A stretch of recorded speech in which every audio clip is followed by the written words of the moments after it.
ಕೇಂದ್ರ ಸರ್ಕಾರ ಮಸೂದೆಯನ್ನ ಮಂಡನೆ ಮಾಡಿದ ದಿವಸ ಈ ಸೋಲಾಗತ್ತಂತ ಅವ್ರಿಗೆ ಗೊತ್ತಿತ್ತು. ಅವ್ರೇನ ರಾಜಕೀಯ ಕಾರಣಕ್ಕಾಗಿ ಅದನ್ನ ಮಸೂದೆಯನ್ನ ಮಂಡನೆ ಮಾಡಿದ್ರು. ಅವ್ರಿಗೆ ಮೆಜಾರಿಟಿ ಇಲ್ಲ. ಮೆಜಾರಿಟಿ ಇರದೇ ಇದ್ರು ಕೂಡ ಇವತ್ತು ಈ ರೀತಿಯಾಗಿ ಅವರು ಮಂಡನೆ ಮಾಡಿ ಅದಕ್ಕೆ ಇಡೀ ದೇಶದಾಗ ನಾವು ವಿರೋಧ ಮಾಡಿದ್ವಿ, ಹಂಗೆ ಮಾಡಿದ್ವಿ ಅಂತ ನಾಟಕ ಮಾಡ್ಕೊಂಡ್ರ.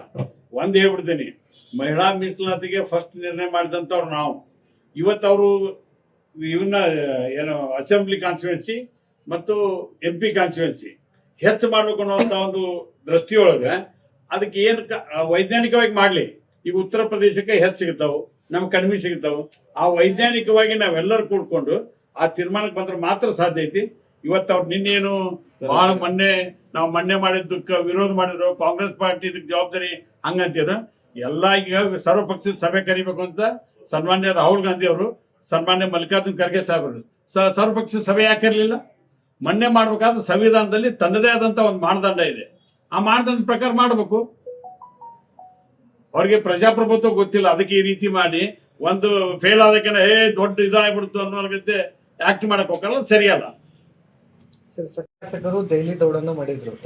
ಏನ್ ಸರ್ ನೋಡಿ, ಸಚಿವ ಸಂಪುಟ ವಿಸ್ತರಣೆ ಮಾಡ್ತಕ್ಕಂಥದ್ದು ಮುಖ್ಯಮಂತ್ರಿಗಳ ಪರಮಾಧಿಕಾರ.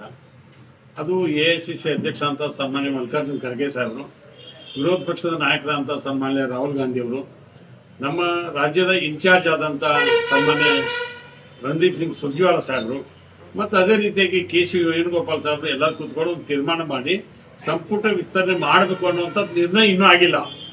ಈಗ 3ನೇ ಬಾರಿ 4ನೇ ಬಾರಿ 5ನೇ ಬಾರಿ ಗೆದ್ದಂಥ ಶಾಸಕರು ಡೆಲ್ಲಿಗೆ ಹೋಗಿ ಮನವಿ ಮಾಡಿದ್ದು ಕೂಡ ಖರೆ, ಅವ್ರ ಹಕ್ಕದು. ನಾವು ಫಸ್ಟ್ ಟೈಮು ಸೆಕೆಂಡ್ ಟೈಮ್ ಗೆದ್ದಂಥ ಶಾಸಕರು ಬೆಂಗಳೂರಿನ ಶಂಗೇರ್ಲೆ ಹೋಟೆಲ್ನಲ್ಲಿ 38-39 ಜನ ಶಾಸಕರು ಸೇರಿದ್ವಿ. ಅವತ್ತು ನಾವೇನು ತೀರ್ಮಾನ ಮಾಡಿದ್ವಿ, ಮಾನ್ಯ ಮುಖ್ಯಮಂತ್ರಿ ಸಿದ್ದರಾಮಯ್ಯ ಅವರಿಗೆ, ಉಪಮುಖ್ಯಮಂತ್ರಿ ಸನ್ಮಾನ್ಯ DK ಶಿವಕುಮಾರ್ ಸಾಹೇಬ್ರಿಗೆ ಅವ್ರ ಗಮನಕ್ಕೆ ತಗೊಂಬಂದು ಅವ್ರು ಹೋಗಂದ್ರ ಅಥವಾ ನಾವೆಲ್ಲ ಶಾಸಕರು ಕೊಡ್ಕೊಂಡು ಮತ್ತೊಂದ್ಸಲ ನಿರ್ಣಯ ತೆಗೆದುಕೊಂಡು ನಾವು ಡೆಲ್ಲಿಗೆ ಹೋಗ್ಬೇಕು ಅನ್ನೋಂಥ ಚರ್ಚೆ ಮಾಡಿದ್ವಿ. ಅದಕ್ಕಿಂತ ಹೆಚ್ಚಾಗಿ ನಾವು ಇಲ್ಲೇ ರಾಜ್ಯದಲ್ಲೇನ ಮುಖ್ಯಮಂತ್ರಿಗಳಿಗೆ ಉಪಮುಖ್ಯಮಂತ್ರಿಗೆ ಒತ್ತಾಯ ಮಾಡಿ ಫಸ್ಟ್ ಟೈಮ್ ಗೆದ್ದಂಥವ್ರು ಒಂದು 2-3 ಮಂದಿಗೆ, ಸೆಕೆಂಡ್ ಟೈಮ್ ಗೆದ್ದಂಥವ್ರು ಒಂದು 3-4 ಮಂದಿಗೆ, ಹಿಂಗೆ ಥರ್ಡ್ ಟೈಮ್ ಗೆದ್ದವ್ರು ಫೋರ್ತ್, ಯಾಕಂದ್ರೆ ಒಂಥರ ಬೆಳಿಬೇಕಲ್ಲ.